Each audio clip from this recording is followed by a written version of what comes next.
വർക്കലയിൽ ട്രെയിനിൽ നിന്ന് തള്ളിയിട്ട് ഗുരുതരമായി പരിക്കേറ്റ യുവതിയുടെ ആരോഗ്യനില അതീവ ഗുരുതരമായി തുടരുന്നു. ആന്തരിക രക്തസ്രാവമുള്ളതിനാൽ പെൺകുട്ടി നിരീക്ഷണത്തിലാണ്. വെന്റിലേറ്ററിന്റെ സഹായത്തോടെയാണ് ചികിത്സ പുരോഗമിക്കുന്നത്. പ്രഗത്ഭരായ ഡോക്ടർമാരുടെ സംഘമാണ് പെൺകുട്ടിയെ ചികിത്സിക്കുന്നതെന്ന് ആശുപത്രി സൂപ്രണ്ട് പറഞ്ഞു. ചികിത്സയിൽ തൃപ്തിയില്ലെന്ന കുടുംബത്തിന്റെ പ്രതികരണത്തിലാണ് സൂപ്രണ്ടിന്റെ മറുപടി.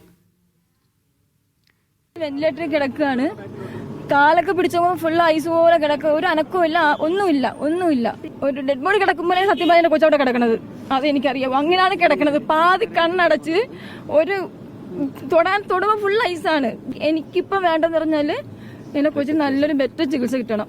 അതിപ്പോ ഇവിടെ ആയാലും എവിടെ ആയാലും എങ്ങോട്ടായാലും എനിക്ക് നല്ലൊരു ചികിത്സ കിട്ടണം. എന്റെ കുഞ്ഞിനെ എനിക്ക് തിരിച്ചു വേണം. ചെക്ക് ചെയ്ത ഡോക്ടർ പറഞ്ഞത് 20 മുറിവ് കൊച്ചിന്റെ ദേഹത്തുണ്ടെന്ന്. സനിസ ശോഭാ ചന്ദ്രൻ ചെയ്യുന്നുണ്ട് വിശദാംശങ്ങൾ നൽകാനായി. സനിസ, എന്തുകൊണ്ടാണ് കുടുംബം ഇങ്ങനെയൊരു ആരോപണം ഉന്നയിച്ച് രംഗത്ത് വരുന്നത്? സൂപ്രണ്ട് എന്താണ് പറയുന്നത്? കുട്ടിയുടെ ആരോഗ്യനില എങ്ങനെയുണ്ട്? ജിന, ഇന്നലെ രാത്രി 11 മണിയോടെയാണ് പെൺകുട്ടിയെ മെഡിക്കൽ കോളേജിൽ പ്രവേശിപ്പിച്ചത്. ഇത്തരത്തിൽ പെൺകുട്ടിക്ക് തലച്ചോറിനാണ് പരിക്ക് പറ്റിയിരിക്കുന്നത് എന്നാണ് മെഡിക്കൽ കോളേജ് സൂപ്രണ്ട് ഇപ്പോൾ വ്യക്തമാക്കിയിരിക്കുന്നത്. തലച്ചോറിൽ ചതവുണ്ടെന്നാണ് കണ്ടെത്തൽ. അത്തരത്തിൽ വെന്റിലേറ്ററിന്റെ സഹായത്തോടെ ഇപ്പോഴും ചികിത്സ തുടരുകയാണ്. സർജിക്കൽ ICUവിലാണ് പെൺകുട്ടി ഇപ്പോൾ ഉള്ളത്. ചികിത്സയിൽ തൃപ്തരല്ലെന്ന പെൺകുട്ടിയുടെ അമ്മയുടെ പ്രതികരണം എന്തുകൊണ്ടാണെന്ന് അറിയില്ലെന്നാണ് ഈ മെഡിക്കൽ സൂപ്രണ്ട് അടക്കം പ്രതികരിച്ചത്.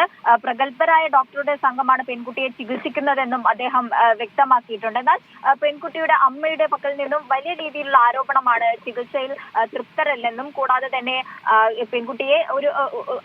പെൺകുട്ടിയെ സന്ദർശിച്ചപ്പോൾ, പെൺകുട്ടിയെ തൊട്ടപ്പോൾ വളരെ തണുത്തുറഞ്ഞ രീതിയിലാണ് ശരീരമുള്ളതെന്നും വേണ്ട ചികിത്സ ലഭ്യമാക്കുന്നില്ല എന്നടക്കമായിരുന്നു പെൺകുട്ടിയുടെ അമ്മയുടെ ആരോപണം. എന്നാൽ വെന്റിലേറ്ററിന്റെ സഹായത്തോടെ ഇപ്പോഴും ചികിത്സ മുന്നോട്ട് പോവുകയാണ്.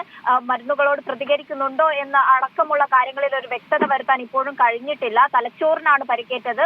തലയിൽ 20ഓളം പരിക്കുകൾ ഉണ്ടെന്നാണ് പറയുന്നത്. അത്തരത്തിൽ തലച്ചോറിന് പരിക്കേറ്റത് കൊണ്ട് തന്നെ ആന്തരിക രക്തസ്രാവമുണ്ട്. ഇതിന്റെ ചികിത്സകൾ വെന്റിലേറ്ററിന്റെ സഹായത്തോടെ ന്യൂറോ സർജനായിട്ടുള്ള വിദഗ്ധരുടെ അടക്കം സഹായത്തോടെയാണ് ഇപ്പോൾ ചികിത്സ മുന്നോട്ട് പോകുന്നത്. കൂടാതെ തന്നെ ആരോഗ്യമന്ത്രി ഒരു മെഡിക്കൽ ബോർഡ് രൂപീകരിക്കാൻ നിർദ്ദേശം നൽകിയിരുന്നു മെഡിക്കൽ കോളേജ് സൂപ്രണ്ടിന്. അതിന്റെ പേരിൽ ഒരു മെഡിക്കൽ ബോർഡ് രൂപീകരിച്ചിട്ടുണ്ട്. അവർ യോഗം ചേർന്നിട്ടുണ്ട്. കൂടുതൽ വിദഗ്ധ ചികിത്സ ലഭ്യമാക്കാനുള്ള ഏതായാലും കുട്ടി ഇപ്പോഴും വെന്റിലേറ്ററിൽ തുടരുകയാണ്. വിദഗ്ധ ചികിത്സ നൽകുന്നുണ്ട് എന്നാണ് ആശുപത്രി സൂപ്രണ്ട് അറിയിക്കുന്നത്. സനിസ ശോഭാ ചന്ദ്രനാണ് വിശദാംശങ്ങൾ നൽകിയത് തിരുവനന്തപുരത്ത് നിന്നും.